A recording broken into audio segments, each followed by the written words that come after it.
Good afternoon, ladies and gentlemen. TF1 is a French group. We are operating 4 TV stations, including TF1, which is a leading channel with a 22% audience share. We have also DTT stations, cable satellite channels. We operate also radios, advertising, and digital on premium video. We do approximately 2.1 billion euros. This is for our presentation. So as Cathy mentioned, we launched in last March a platform we call One Data. The objective is to use everything that any data we can collect can be used as an opportunity to improve the way we do our business. So why we went into that? First of all, because, and I think I will talk about the heroes of today, Jerry and Justin, as we mentioned earlier this morning. So, of course, we're talking a lot to many Jerrys in our business, but there's also now a lot of Justins. And the Justins guys, they don't have the TV culture that the older population in the agencies and advertisers have. And then there is a digital world that has used the world data as a sesame for marketing the inventories they have. And then the idea is that TV was losing the impact we can have regarding targeting, efficiency, and so on. So we wanted to use that word data to say, we're here, we have many solutions, and we want to improve the way you do business and talk to you in the way you talk in the digital way. The second idea, to be honest with you, that came further, is that we realized that when we talk about data, we talk about the data the channels can gather. But many times, the data is the way the advertisers want to use the information they get about their customers, not our viewers, but their customers. And we realized that for the advertisers, the data world is a real revolution. They can collect much more information than they used. They can stock, they can collect, they know much more than before. Even the people in the food business, they even know now they have CRM, they have databases, and they know much more than before. And as a leading partner of their launches or their brand builders and so on, we wanted to be the best partners and use their languages and their data to do our business. So these are the 2 reasons we launched that. So what is exactly One Data? We want to use everything which regards the purchase funnel of our brand marketing companies we're working with. So at the beginning of the funnel, our clients want to build awareness, and then they want to drive sales. So we wanted to be present at the beginning of the funnel with targeting solutions, but also we wanted to prove that TV was efficient, and we wanted to talk about sales and sales of visits on the website, for instance. We also do research and development, but I will talk about that later. So what we wanted to provide with One Data is a new way of targeting the TV campaigns. So the idea is the following. Everybody is trading GRPs, demographics, housewives, young men, 15, 24, 49 years old, and so on. What if we could use some data not to talk to housewives or young or men, but directly to buyers, to chocolate buyers, to soda buyers? And the other idea was to use not only the buyers, but to give a weight to each buyer, depending on the quantity of product he's buying. And then we can talk not to people, but to people that generate a certain market share of a product. So this is what we've been doing. And we've built a GRP per product. So each product gets its GRP. So let me give you an example on TF1. Again, it's the biggest French channel, so the average GRP is, I took an example on housewives below 50 years old, which is a typical FMCG marketing company we'd use to target our TF1. So the daily average, every ad break, every day part GRP will be 4.1. So I can tell you, I took an example on cheese buyers. This is France. The average cheese buyer ad break would be 4.6 GRP. So that means a daily average ad break would reach 4.6% of cheese buyers. But then if I took the quantity of cheese that every cheese buyer is buying, I can get 5.1 daily average GRP. That means this average ad break has reached 5.1, the people that represent 5.1% of the market share of cheese. So for our market, for our clients, you can talk directly to a market share, and then they can target if they can build loyalty, launch a product. They can also target big consumer of their category or directly their own customers, because we go to the brands directly, not only the categories, but also the brands. So how it works? So we took the French panel, Médiamétrie, and we twinned it with a Kantar wall panel that has 20,000 households that scan every product they buy in the stores. So then we twin and merge the both panel, and we take all the sales and we put it into the Médiamétrie panel, and then we can talk about cheese, yogurt, shampoo, whatever, inside the shows every day when we get the ratings.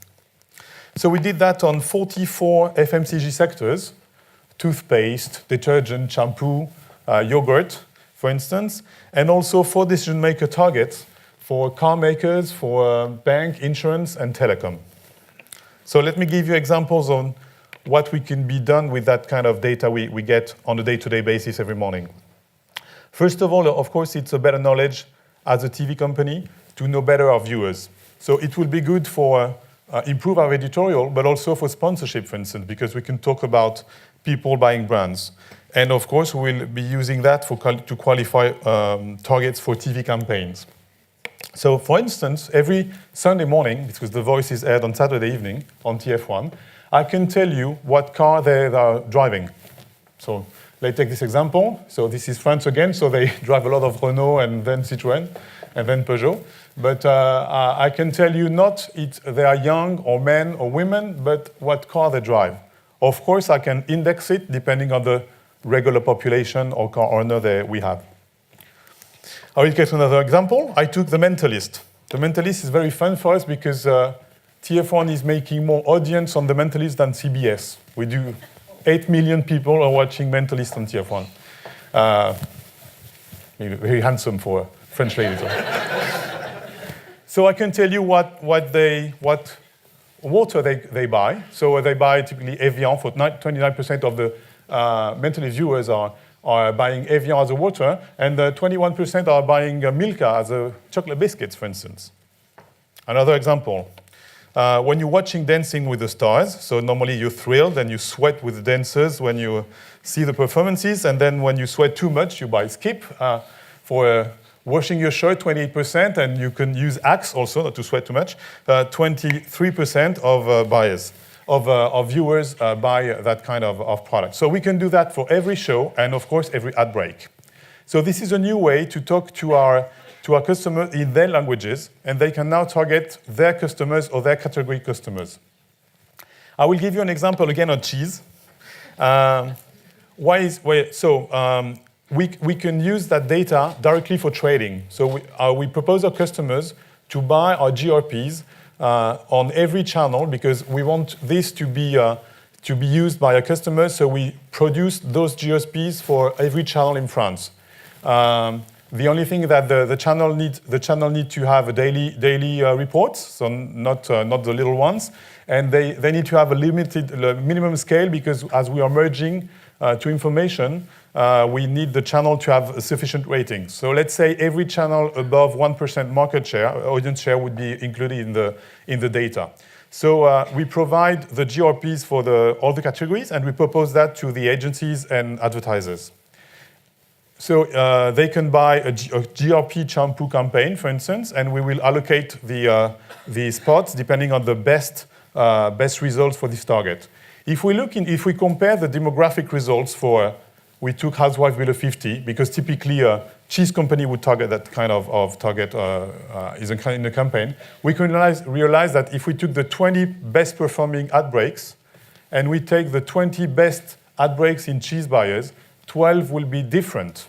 So what we tell to our customers is that using that kind of data allow them to directly reach not what they think the buyers are, but what directly the buyers really are. The difficulty from now is that we launched that 6 months ago.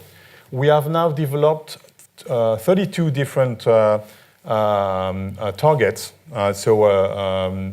data targets into the agency world. What happens that for now, and this is a very interesting point so far we are learning, is that we have, of course, a currency education to make, because everybody is used to use that kind of data. Everybody is complaining about housewife every day, but it's very easy because agencies can talk to a shampoo company and then to a cheese company, for instance, using the same currency. When it comes to the GRP toothpaste and then the GRP yogurt, for instance, the results are different. And the channel, the price you pay will be different. The price you pay will be the same, but the report you will be doing will be different. So now we are experiencing something which is very interesting, which reminds us when we got to the euro 15 years ago. You don't know that, but many countries did. That at the beginning we were totally lost because we didn't know if €2 were a lot or not. So at the back of the credit card, for instance, invoice, we got, for your information, this is 200 francs or 200 pesetas, whatever. So we're doing the same for our customers. We realized that they are more lost than we thought. And then each time we make a campaign, we also put them the traditional currency. Let's talk a little bit about digital also. Digital, we are trading a lot of premium video on every device, including TV, because 45% of French homes have IPTV. And then we use about 80 different clusters. We collect from first-party data or third-party data to propose to our customers to use behavioral, profiling, geographical, buyer again, or gender. But it's everybody doing that. So another point I want to mention that we also want to go on proving the efficiency of television, and data is a good opportunity to do that. So what we decided to do is to check exactly what was the impact of all the TV campaigns in sales. And to do this the best we could, we decided to buy the Nielsen data, the sell-through data that is a census about 95% of sell-through in France. And we were the first media in France to buy that. So many advertisers are buying and have the weekly results. But what we decided is to do a big data analysis. Actually, we didn't do it ourselves. We gave that to an institute called Equimetrics, a French one. So we took 30 months of the sales of 2,200 brands. And so that's 130 categories. And we checked price, promotion, media campaigns with the tracking of counter media. And we built a model to find out what was the impact of television.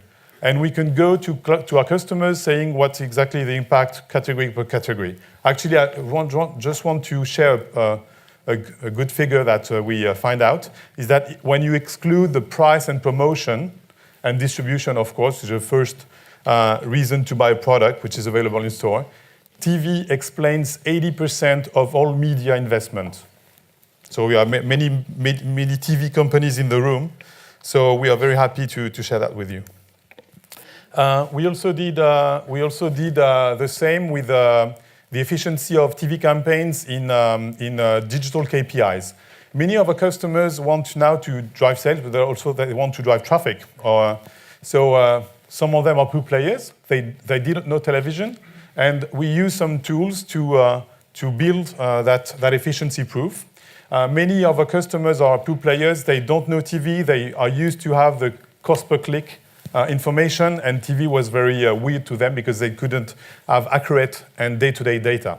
So we're working with all the tools. Actually, we have a big French tech operators, and many tools are working now in France. Some agencies are come to an exclusive agreement with some of them. OMD was the first to work with one of them, for instance, and we wanted to work with all of them. So we are testing every tool to improve them.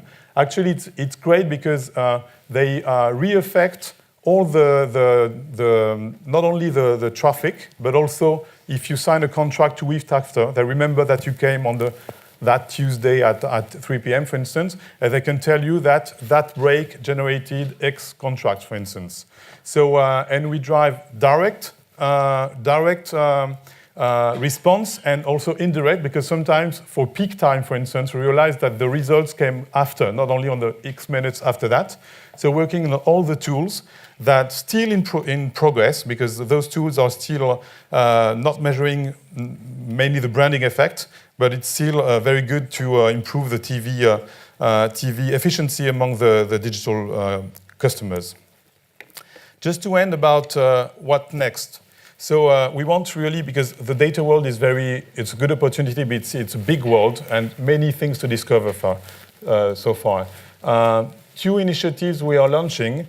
The first is to use the return path. I won't talk along because Jean-Paul talked about that before.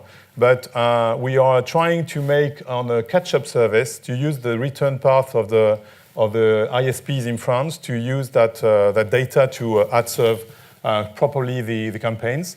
The other one is to make one-to-one agreements with some industrials to use their data and to match directly their data into our campaigns to check the direct efficiency of their accurate data. And the last thing is that we are doing some partnerships to check again the efficiency of television using more proof of concept methodology. We're doing something with Orange in France, which we use a tracker, which is actually the iPhone. And we use the fact that people are exposed to a TV campaign, and then we track if they go to the store and how much they buy in that typical store. And we match it with the sell-through data by the distributor. And that's all. Thank you very much.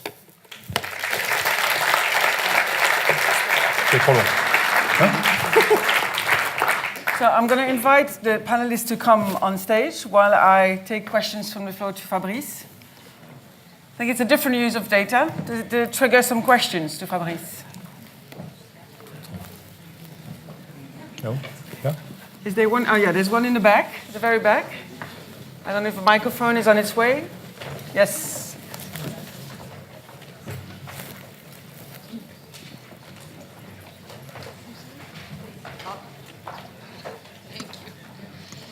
Yeah, I have a question about the rent track example. So basically what you did is you took data from the TV panel and from the rent track panel, and then you made inferences about the general population. What I don't understand is how did you then connected that to the efficiency of the ads? You mean both panels, you mean? Yeah, I mean, okay, so you say, I don't know, 30% of the Mentalist viewers drink avian water. And then, yeah, so let's put avian ads in that. But then how do you prove that that was an efficient choice? Like, how do you measure their return on investment? We are merging both panels. So every product which is scanned in the Kantar panel, in the Kantar World panel, is put into the Médiamétrie panel, and we can check the exposed, unexposed for each ad break, because we know the TV consumption of those people. Yeah, but then you don't know how that relates to actual sales, for example. Actual, sorry? To actual sales, or like. Yes, we do, but it's panels, not sensors. But yes, we do. We can check the uplift, for instance, of the campaign in the sales, because people what they buy, they don't declare if we just modelize. You know, the fact they're viewing the TV with it's a statistical modeling. But we just check the uplift of people that have seen the ad breaks, if there's an uplift in the sales. So it's not a before and after analysis, it's just an exposed versus unexposed analysis. Okay, thank you. Thank you. Thank you very much, Fabrice.